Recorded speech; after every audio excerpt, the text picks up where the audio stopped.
Yeah, thank you very much. It's an honor for me to be here again and talk about one of my projects that I'm working at.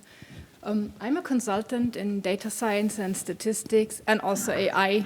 Well, for me, it's mostly statistics, but you can have different perspectives on that, of course. I'm also a member of the board of the German Statistical Society, and I chair the working group for the IEEE standard 7015, which is on data and AI literacy skills and readiness. So even though I'm a consultant, my presentation will be quite down to earth, and apologies in advance. I cannot say which authority I'm talking about. I hopefully can talk about it in 1 or 2 months, but at the moment it's still confidential. But I hope you still will have some insights here. So my talk is about building AI literacy as a driver for innovation, examples from a German authority. It's in the security sector. And the typical software procurement, not only in security agencies, but, well, mostly in German administration, is it's on standardization. Standardization is everything, but we have the problem that one size then fits nobody, so we get to functional deviance. Functional deviance means people get tools to do their work, but they don't fit. So they develop their own things. Well, more or less, they are more or less allowed to. Sometimes others just accept it, so they use it, but it can hurt all the security regulations and so on. So they just do something because otherwise they can't do their job. So this is called functional deviance. And our idea was, what if we turned that around and made something positive out of the negative? So we use the innovation potential that is there because people invent something so they can do their work better. So, but first, some quotes that we collected, because I visited some of the local authorities and talked with the people. I always walked around, did their job, pretended to be one of them, tried to understand why it's so difficult to work with their tools. And some quotes I got was, you get the feeling that those up there are working against us. We build our own solutions, whether we are allowed to or not. The job would be great if it weren't for IT. And we get the information, but not always in the desired way. Well, that's euphemistic. They said, yeah, we can get the information, but sometimes illegally. But we need it, so we have our connections, we get them. So what is the problem? So they do risk assessment to do their work. Sometimes it's planned, sometimes they have to do it very spontaneously, immediately in a day-to-day work. And the risk assessment on the local level is based on very heterogeneous prerequisites. But the standardization of the tools ignores that prerequisites, that heterogeneity. IT procurement takes ages. The processes are very lengthy, and they are geared towards a high degree of standardization, which means the tools are often not accepted. There is no experience with algorithm-supported tools like AI solutions. Processes are characterized by frequent media disruption and multiple data collection that nobody understands. That means there is no incentive at the local level to ensure high data quality. And finally, there is no competence development guaranteed when using the tools. Or sometimes they get education on the tools, they get courses, but then the tool does not come. So that's what they told us in one example. We were waiting for a tool to come to have the rollout at the 1st of January, and everybody got the training. And well, now maybe it's coming at the 1st of July, we don't know yet. So and their daily job, for example, consists of sitting there for 2 hours, having one big table from a database that looks like from the 2000s. In fact, I found a small writing in there that said copyright 2003. They told me, well, it's at least 10 years old. And then they were sitting there, dragging with their mouse, dragging the columns smaller to have everything on one screen and not having to scroll. And then when they had to change the filters, then everything jumped back and they had to do it again. So that's reality there.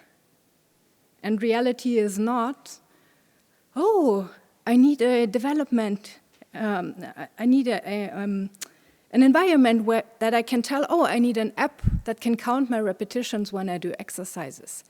They need something very basic that helps them solve their problems. So, as I said, we try to turn the negative into the positive. Can we successfully innovate with algorithm-based tools and build AI literacy? And then the first quote we got, we are thrilled that the opportunity for exchange exists. That means that someone is here to talk with us. And we are not bound to the hierarchy levels, the German Dienstweg. There is someone who can talk with us, but also talk with another department and talk with our bosses and even talk with the ministry. Helps us communicate and tell everyone what we need. I've never seen a project where there was so little resistance. And if I had known that it was so easy, I would have been interested in it much earlier. That means it's not that big hype, it's not that mystery around AI. You can do very practical things with it. So what we found, it's very important to have an agile and low threshold involvement of users from the very beginning that helps define requirements for the tools in the most practical way possible, capture implicit knowledge, and identify change requirements early.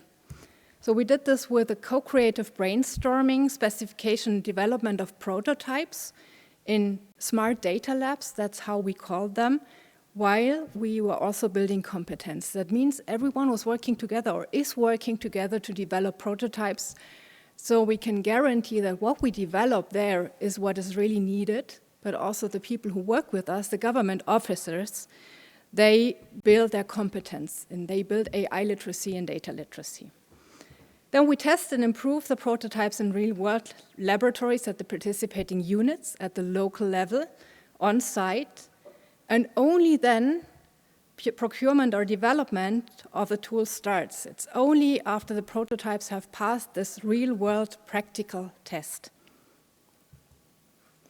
So, co-creative development of algorithm-based tools has 3 project phases, and I will give you a quick overview on them and also the expected results. The first phase is a collaborative exploration, which is joint work between government staff and AI experts in the data labs. This has a duration of approximately 6 months, where we select and evaluate the use cases in creative workshops. This has already been done.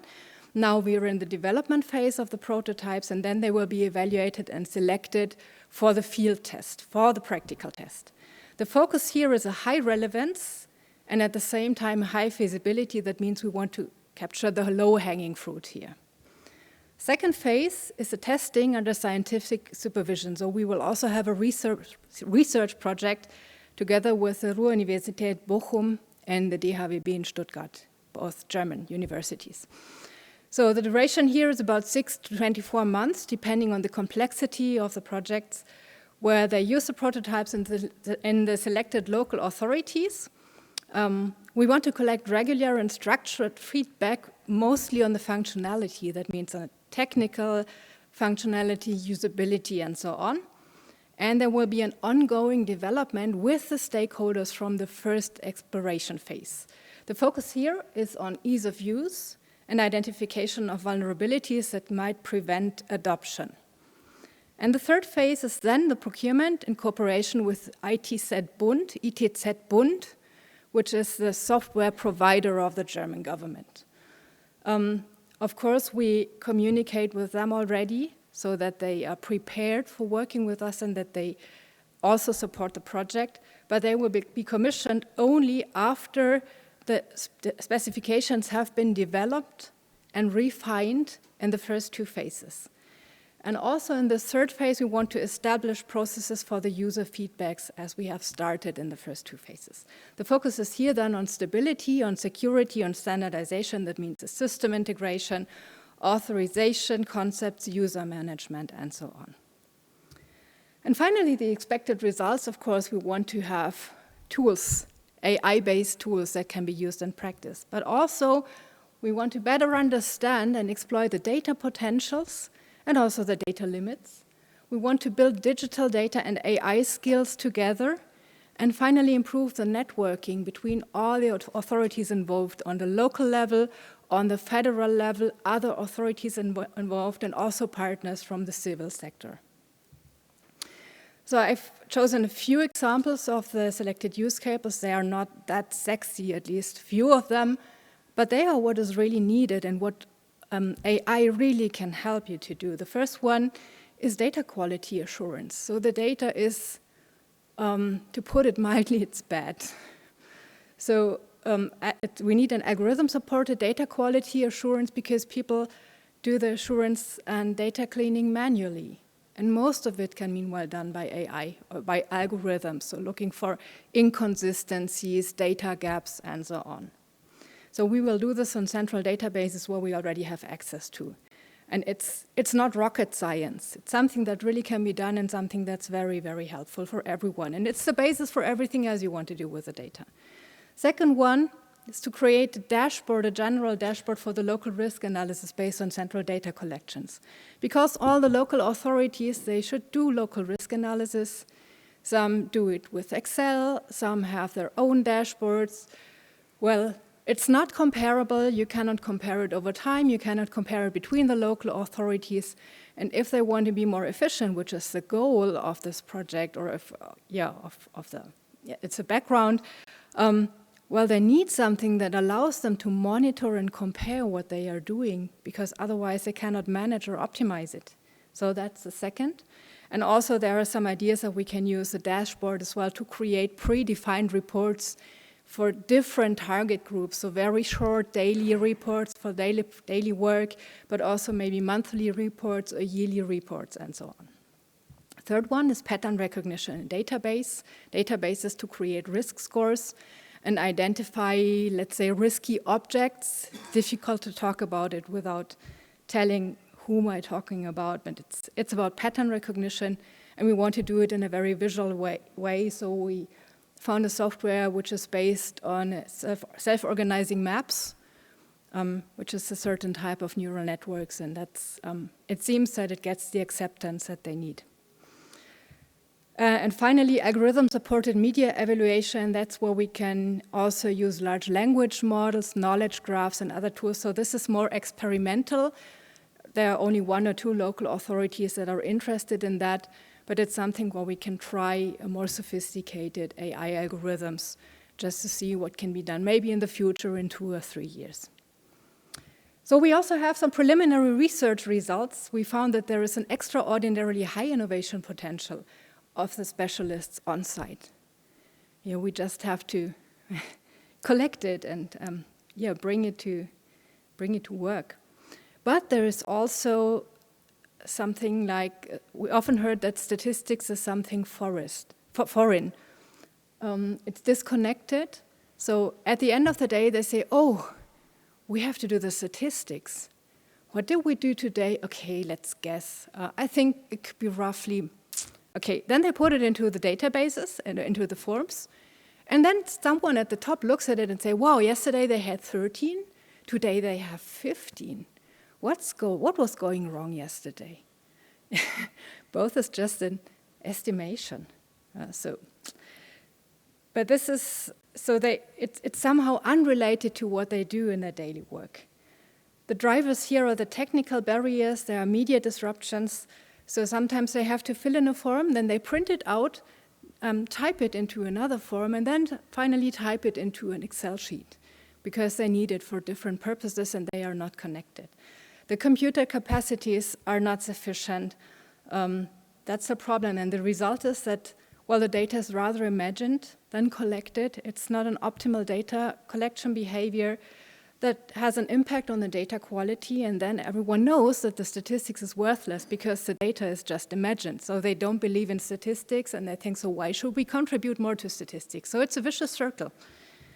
And the goal is now to break the circle by using and appreciating the local competencies and supplementing them with expertise within the framework of the Smart Data Lab, which is the concept that we developed. So what we want to do is now monitor the development process, what happens, and how should things happen. These are our research questions. The first one is, does the lab approach, as we hypothesize, really help build competence? How do increased competencies, if we manage to increase them, affect creativity and the innovation potential? How does the motivation to work change as a result of technical innovation and also the creation of communication spaces, so the possibility to be in constant, continuous exchange with the AI experts, but also with officers from other local authorities or some from the federal authority. So how does also technical innovation change the individual work processes in the everyday life of the local authorities and also their interaction? So which new opportunities and risks do appear, and what are the options to react that we can develop? And finally, does the co-creation of the tool, the whole concept and process, also affect the competence in dealing with the newly created tools and also the satisfaction with the newly created tools? So what we do here is, well, we start at the end. We pretend that the people we work with are already the expert creators and developers, because the government officers will come to us the AI experts, and build together with us the new tools, develop them.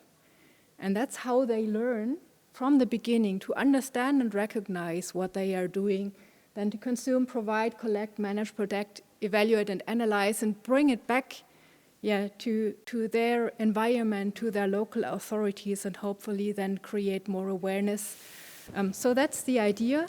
We don't know if it works, but everyone is really excited, and we can feel the spirit that people want to work in this project, and it's escalating higher and higher. Now they are discussing with the European Commission whether they want to give the project a more international character, and I hope that in, as I said, 1 or 2 months you can read more about it. Thank you very much for your attention.